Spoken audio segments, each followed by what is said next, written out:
қазір көп адамдардың рухани аштыққа ұшырап жатқан себебі олар өздерінің жаратушысымен не үшін жаратылған, осы өмірге не үшін келген, өлгеннен кейін соң не болатын, қайдан келген деген сұрақтарға жауап іздемейді. Оларды бұл жауаптарды іздеуге ешкім үйретпейді. Шын мәнінде біз адам болғаннан кейін біздің ішімізде сондай өзі бір шындықты білсем деген ұмтылыс бар да. Бір бітпейтін бір сондай ұмтылыс бар. Өйткені Алла Тағала бізді жаратқан кезде біздің жанымызды сондай құмарлықпен, білсем деген құмарлықпен жаратқан.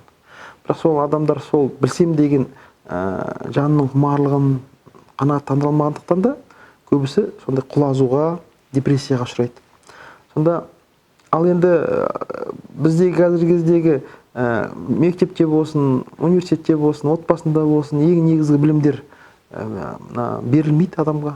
Негізгі ең үлкен білім ол адамға берілетін. Бұл анау Абай атамыздың қара сөздерінде айтады ғой, адам баласы дүниеге екі түрлі мінезбен келеді. Біреу ішсем, жесем, ұйықтасам, бұл тәннің құмарлықтары, екіншісі көрсем, білсем, бұл жанның құмарлықтары дейді. Соны осы екеуін айыра алмағандықтан да біз көптеген жастар қиыншылыққа ұшырайды.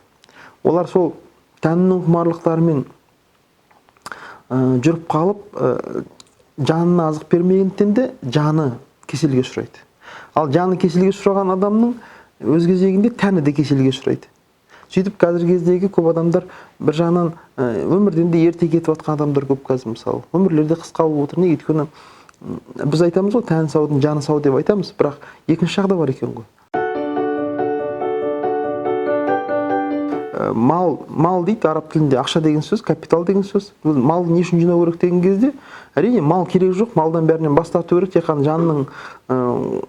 жанның ғана тілегімен өмір сүру керек деген сыңар жақ философия құрмауымыз керек. Бізге екеуі де керек. Біз жан мен тәннен тұрамыз. Соның екеуінің арасында қалай үйлесім табамыз дегенде шәкәрім айтады: мақтан үшін мал жима, жан үшін жи, қазаққа көз сүзбестің қамы үшін жи.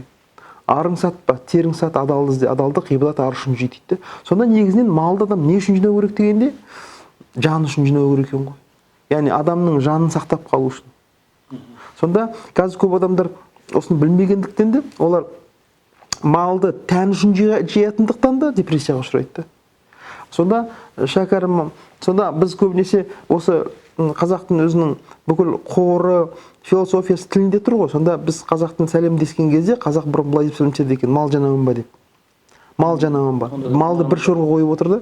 Неге десеңіздер, біріншіден мал, яғни мынау материалдық байлық, яғни ақша, капитал жаныңды физикалық жағынан сақтап қалады. Ыстықтан, суықтан, аштықтан сақтап қалу үшін мал керек.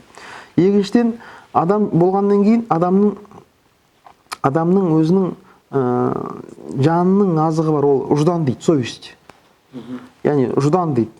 Сол ұжданыңды сақтап қалу үшін мал керек. Неге? Өйткені сен егер малың жоқ болса, еріксіз біреуден тіленесің, біреуге жалданасың, дәметесің, арыңнан, абыройыңнан айырыласың. Енді үшінші, мал жан үшін не үшін керек дегенде, Құдай Тағала бізді, жанымызды өзінің осы өмірге келгенде өзінің пайдасы үшін жаратқан. Ал жанның пайдасы ол жақсылық жасау, салиха малдар, сол үшін ақша керек екен. Яғни адам сол мал болмаса, ол мына адамдарға көмектесе алмайды. Ал адамдарға көмектесе алмаған адам, адамдарға пайдалы болмаған адам, ол Құдайға да жақындай алмайды. Сондан жомарттың қолын жоқтық байлайды дейді. Сол мына қазіргі кездегі осындай бір қазақтың керемет философиясы бар. Мал қайда дейді, ақыл қайда дейді. Ақыл қайда деп сұрақ мәшһүрде бар. Ақыл қайда дейді, ақыл малда дейді. Неге? Өйткені шын мәніндегі мал сенің ақылыңның жүзеге асуының көрінісі. Сенің мысалы құрғақ ақылынан ешкімге келетін пайда жоқ. Яғни мен саған жаным ашиды, елге пайдалы болғым келеді, ауырып қалған жақыныңа мысалы операция жасамаса өлетінін біліп тұрсың, бірақ қалтаңда көк тиын жоқ, сенің құрғақ ақылыңнан кімге пайда? Сонда қазақ айтады: ақыл қайда дегенде, ақыл малда дейді. Яғни малың жоқ па, яғни ақылың жоқ деген сөз. Сонда жаңағы яһудилердің бір мақалы бар дейді. Жаңағыдай көп адам жылап жүр дейді, арызданып, менің малым аз деп, бірақ бір адамды көрмедік, ақылым аз деп айтқан дейді. ешкім мойындамайды. Мойындамайды. Сонда шын мәніндегі қазақ оны баяда айтып кеткен, Яһудиден де бұрын, мына қазіргі батыс әдебиетінен де, егер сен сонша ақылды болсаң неге кедейсің деген сөзді қазақ баяда айтқан екен. Ақыл қайда деген, ақыл малда деп айтады екен. Сондан осындай бір прагматикалық философия бар ғой қазақта. Соны біз бойымызға сіңірсек, онда біздің екі дүниеміз де дұрыс болады. Орында бір оңалар дейді ғой. Негізінде орында не қалды дегенде, орында қазақтың рухани байлығы орында тұр да. Өйткені Мағжан айтады ғой, кешегі ерлікке толы күндерден дейді, жаңа қаһармандыққа толы күндерден, атақ, абырой, даңқ бізде бәрі болды ғой бізде. Алтын Орданың біз мирасқорымыз тікелей. Содан не қалды дегенде, бабам тілі сен қалдың дейді. Сол біздің тілде тұр бүкіл байлық. Егер қазір кедей өмір сүріп жатса, кедей, яғни мына рухани кедейлікке ұшырап жатса, материалдық кедейлікке ұшырап жатса, ол жаңа қазақтың тілін және тілдің бойындағы осыншама ұлан-ғайыр байлықты игермегендіктен адам кедей өмір сүріп жатыр. Өйткені шын мәніндегі адамның өзінің потенциалын ашу үшін тілді меңгеру керек. Өйткені мәшһүрдің бір сөзі бар ғой. Жаңағыдай дүниеде 72 тілі бар дейді. Енді сөздің мәтелі үшін айтып отыр. Соның ішіндегі ең асылы араб тілі дейді. Өйткені оның асылдығы Құран ғарабина деген аятпен бекітілген дейді. Одан кейінгі асыл, одан кейін бай тіл қазақ тілі дейді. Осы жүрген қазақтардың бірде-бірі сол ата бабасының тілін білмейді дейді. Шіркін білседі ғой, дінде, ғылымда, әулешілікте қазақ тілінде тұр дейді. Мысалы, ол бізде қазіргі кездегі біз проблема қайдан кетіп отыр? Біз ойладық қой. Мынау тұрмыс сананы билейді деген жалған қағиданы ұстандық біз. 27 жыл болды біз экономиканы бір шоңға қойдық та, ақыры өзіміз неге ұшырадық? Кризисқа ұшырадық. Бұл қайдан қате кетті деген кезде, бұл негізінен бұл орыстың сөзі бар ғой. Быт деген, быт, тұрмыс. Сол быт определяет сознание. А шын мәнінде оның ар жағында біз сол жерден қате жібердік. Бытие определяет сознание. Яғни бытие мен быт шатастырып алдық біз. Бытие дегеніміз болмыс. Болмыс сананы билейді. Мартин Хайдеггер айтады, немістің ұлы философы. Болмыс дегеніміз дейді, ол бола білу өнері дейді. Яғни біз өмірге не үшін келдік? Сонда айтады, Мартин Хайдеггер айтады, тіл дейді, ол адам болмысының ақиқатын үйі дейді. Яғни біз мына өмірге не үшін келдік? Жаңа 3 сұрақ қойды ғой. Келдім қайдан, қайтсем пайдам, өлген соң не болам дейді ғой. Осы 3 сұраққа жауап бере алатын қазақ тілі. Қазақ нейрондарына қазақша ақпарат қана қонады. Әрине біз басқа ақпараттарды қабылдаймыз. Бірақ олар біздің басымызда ғана болады да, басымызда, миымызда. Бірақ жүрегімізге сіңбейді, көрдіңіз бе? Ал қазақи ақпарат сол өзі тектес нейрондар болғандықтан да, ол өйткені бізде жаңа гендік ақпарат бар.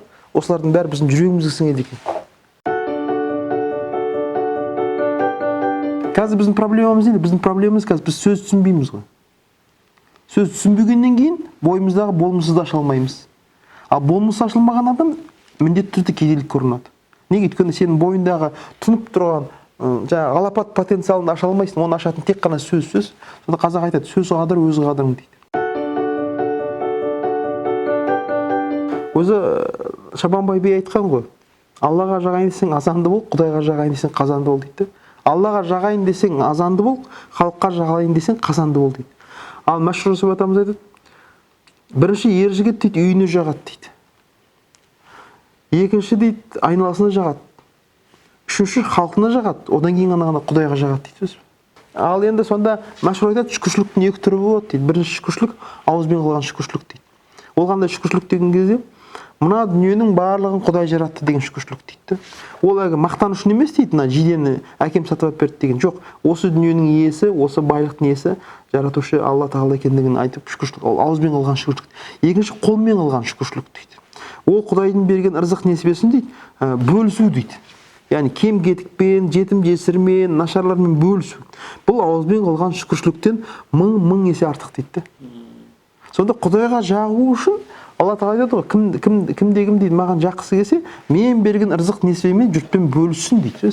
Өйткені сен адамды сүймейінше, сен Құдайды сүйе алмайсың. Соны Абай айтып отыр ғой, кеше балаң келдің ғой талай жасқа, көз жетті бір қалыпты тұра алмасқа. Адамды сүй дейді. Алланың хикметін сез. Не қызық бар бұл өмірде одан басқа дейді. Сонда адамды сүю дегеніміз не? Адамға пайдалы болу. Яғни сүюнің өзін мысалы бір жақты қарастыруға болмайды. Жақсылығына да, жамандығына да сүйе беру, көздің жұмысы жоқ. Сүю дегеніміз жақсылығына сүйіну, жамандығына күйіну. Сонда Құдайға жағам десең, мазлұмға ұшыраған. Кешегі мысалы 5 бала жанып кетті. Қаншама адамды үйсіз күйсіз жүр қазір. Шын мәніндегі сол сенің қолындағы жиналған капитал, сол Құдайға жақындаудың тамаша мүмкіндігі да. Қазір бізге не керек? Қазір бізге қайырлы байлар керек. Біз қайырлы байлар тәрбиелеуіміз керек. Өйткені қазақта өзі байлар екіге бөлінеді. Қайырлы және қайырсыз. Қайыр деген сөз араб тілінде жақсылық жасау деген сөз. Қайыршы, жақсылық тілеуші. Сонда қайырлы байлар керек бізге. Олар тәрбиелеу керек. Сонда Ақтанберді бабамыз айтады ғой. Қайырлы болса баяжан дейді. Баяжан деп еркек айтып отыр. Қайырлы болса баяжан, айдын шалқар көлмен тең. Қайырсыз болса жаманбай, ел қонбайтын шөлмен тең дейді. Сонда әр нәрсе осы дүниеге келгенде өз-өзін ақтау керек. Сонда ғалым өз-өзін немен ақтайды? Жұртқа пайдалы ғылым жасаумен ақтайды. Әйел несімен ақтайды өзін? Отбасын. Әйел бала табу арқылы ақтайды өзін. Ұрпақ әкелумен. Еркек несімен ақтайды? Еркек халыққа пайдалы болумен, мал табумен, отбасын асыраумен, еселеп ұрпақ өсірумен, халыққа пайдалы болумен. Ал бай немен ақтайды дегенде, бай қайырмен ақтайды екен ғой. Ол өзің нәпсіңді тыйып, аянбай еңбек етіп, бала шағаңды асырау, дұрыс ұрпақ өсіру, халыққа пайдалы болу. Адам егер өзінің жеткілікті түрде рухани азығын алмаса, оның қадірі қашады екен. Ал қадірі қашқан адам ешқашанда жақсы жұмыскер болмайды. Ешқашанда жақсы азамат болмайды. Ешқашанда жақсы қоғамға пайдалы адам болмайды. Оған дұрыс тамақ, дұрыс ұйқы, дұрыс киім беріп, нәпсін қанағаттандырып қойсаңыз, ол сіздің рухыңызға қызмет етеді. Рух өзінің мақсатына жету жолында қиналмайды, егер нәпсің баппен болса.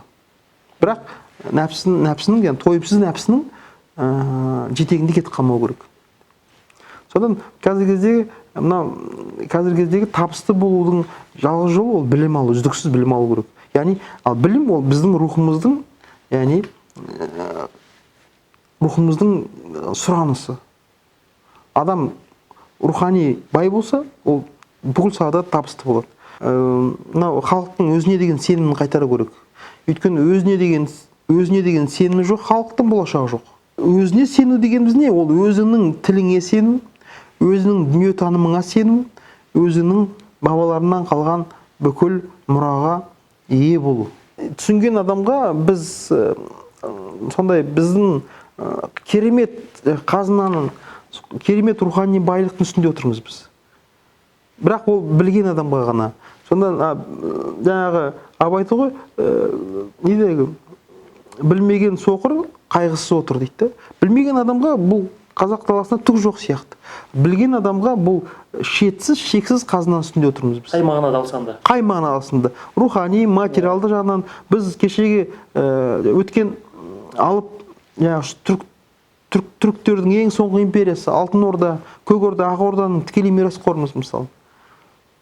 Біз оны мысалы қанша жерден оны жасырғанмен ол факті. Көп адамдар ойлайды, бұл тек қана ақ найзаның ұшымен, ақ білектің күшімен сақтап қалды. Жоқ, қателеседі. Бізде бабаларымызда мүлтіксіз дүниетаным, мүлтіксіз экономикалық сана болған сөз. Өткен нәрсе деген нәрсе біз ойлаймыз, өткен өтпеді. Жоқ. Біз өткенімізден өмір сүреміз. Ол біздің немізде тұр, жүрегімізде, миымызда, ақылымызда, бәрінде тұр. Соны біз егер қозғай алсақ, соны аша алсақ, онда табысты боламыз. Тамырсыз ағаш өспейтін сияқты, дүниетанымсыз адамда табысты бола алмайды. Өзінің төл дүниетанымнан ажыраған адам, ол қаңбақ сияқты. Ана мәдениетті, мына мәдениеттің шылауында жүреді де қояды.